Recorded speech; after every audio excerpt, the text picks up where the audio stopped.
A subida do Monte Carmelo. São João da Cruz. Trata-se do gozo proveniente dos bens temporais. Disse como neles se pode dirigir o gozo para Deus. No primeiro gênero de bens classificamos os temporais, que são riquezas, posições, ofícios e outras honras exteriores, como também casamentos, parentes, filhos, etc. Tudo isso pode oferecer gozo à vontade, mas esse gozo, produzido por semelhantes bens, é evidentemente vão, isto é, pelas riquezas, títulos, posições e outras coisas geralmente ambicionadas pelos homens. Se na proporção das suas riquezas fosse o homem maior servo de Deus, teria nelas motivo para gozar, mas muito ao contrário. Ordinariamente as riquezas são causa de ofensas à divina majestade, segundo o ensinamento do sábio. Filho, se fores rico, não estarás livres do pecado. Na verdade, os bens temporais de si mesmos não levam necessariamente ao pecado. Todavia, a fragilidade humana é tão grande que o coração a eles se apega, deixando a Deus. Esse abandono de Deus é que constitui o pecado, e por isso o sábio disse ao rico: não estarás livres de pecado. Pelo mesmo motivo, nosso Senhor, no Evangelho, chama as riquezas de espinhos, dando a entender que não deixarão de ser feridos de algum pecado os que usarem delas com espírito de propriedade. É aquela exclamação do mesmo Senhor no Evangelho de São Mateus, dizendo: em verdade vos digo que um rico, isto é, o que põe seu gozo nas riquezas, dificultosamente entrará no reino dos céus. Bem dá a entender que o homem não se deve comprazer nas suas posses, porquanto se expõe a tanto perigo. Davi também nos exorta a fugir delas por este conselho. Se abundardes em riquezas, não ponhais nelas o coração. Não citarei outras autoridades em apoio de verdade tão óbvia. Jamais acabaria, aliás, de citar todas as passagens da Escritura Sagrada e enumerar os males atribuídos às riquezas por Salomão no Eclesiastes. Esse rei, como homem que havia tido tantas riquezas, e conhecendo bem o valor delas, diz que tudo quanto havia debaixo do sol era vaidade das vaidades, aflição de espírito e vã solicitude da alma. E quem ama as riquezas não tirará delas fruto. E mais adiante, as riquezas se conservam para a infelicidade de quem as possui. Isso também se vê no Evangelho pela parábola do homem que, comprazendo-se em guardar abundantemente colheita para muitos anos, ouviu uma voz do céu a dizer-lhe: nécio, esta noite te virão pedir a tua alma, e o que tu ajuntaste, para quem será? E finalmente Davi nos ensina o mesmo, ao dizer que não tenhamos inveja quando o nosso vizinho se enriquecer, pois de nada lhe aproveitará para outra vida, dando a entender que antes o deveríamos lastimar. Segue-se que não deve o homem alegrar-se de possuir riquezas nem de que as possua o próximo, a não ser quando com elas servem a Deus. Porque se existe razão pela qual é permitido ao homem comprazer-se nas riquezas, é somente quando se despendem e empregam no serviço de Deus. De outra maneira, não se pode tirar delas proveito. O mesmo se aplica aos outros bens temporais, títulos, posições, empregos, etc.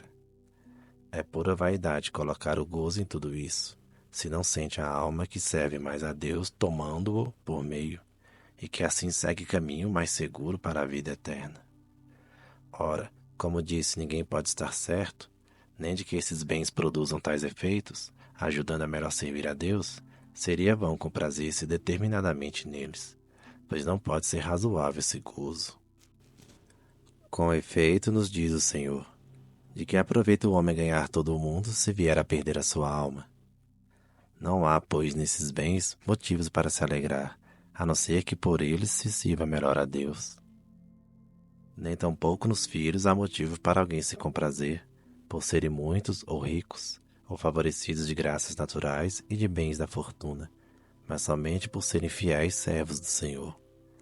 A Absalão, filho de Davi, de nada lhe aproveitou sua beleza, nem sua riqueza e linhagem ilustres, pois não serviu a Deus. Foi, portanto, vã a complacência posta em tal filho. Daqui vem a ser também vão querer filhos, como fazem certas pessoas que revolvem e alvoroçam o mundo com desejo de os ter, e não sabem se serão bons e devotados a Deus. E se o contentamento que deles esperam se transformará em dor, o repouso e consolação em trabalhos e desolações, a honra em desonra e ocasião de ofenderem mais a Deus, como acontece a muitos. De tais pessoas disse Cristo que percorrem mar e terra para enriquecer os filhos e fazê-los 2 vezes mais dignos do inferno que elas. Embora, pois, tudo sorria ao homem e lhe suceda favoravelmente, deve antes temer que gozar, pois está em ocasião perigosa de esquecer a Deus. Nesse perigo se precavia Salomão, dizendo no Eclesiastes: reputei o riso por um erro e disse ao gozo: por que te enganas tu assim vãmente? Isto é, quando tudo me sorria, considerei como erro e engano comprazer-me nisso.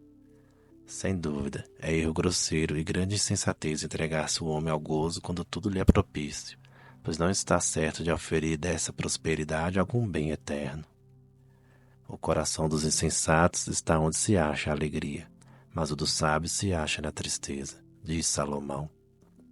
Porque a alegria cega o coração e não deixa o considerar e apreciar as coisas corretas de Deus. Ao contrário, a tristeza faz abrir os olhos e examinar o dano ou proveito que encerram. Melhor é a ira do que o riso, diz ainda o sábio. Melhor é ir à casa em luto do que à casa em festa, pois naquela se mostra o fim de todos os homens. Vaidade semelhante é a da mulher ou marido que se compraz no seu estado de vocação de matrimônio, sem saber claramente se com a sua união serve cada um melhor a Deus. Antes podem confundir-se, pois o matrimônio, segundo São Paulo, é causa de que se dividam os corações, impedindo-os de pertencer inteiramente a Deus. E assim diz ele: se estiveres livre de mulher, não busques mulher, mas o que a tem, convém que seja com tão grande liberdade de coração como se não a tivesse. Esse ponto, e tudo o mais que dissemos a respeito dos bens temporais, nos ensina ele por estas palavras.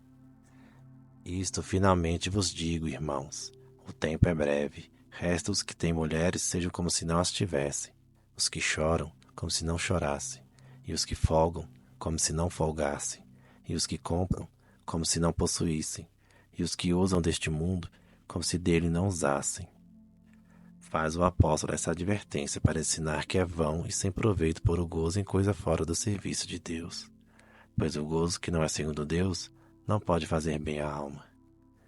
Mas não confundamos, pois o casamento, os filhos, os bens temporais, todos bem ordenados para Deus, podem sim ser um meio de salvação. Mas tenhamos cuidado, pois as falhas do coração humano são incomensuráveis.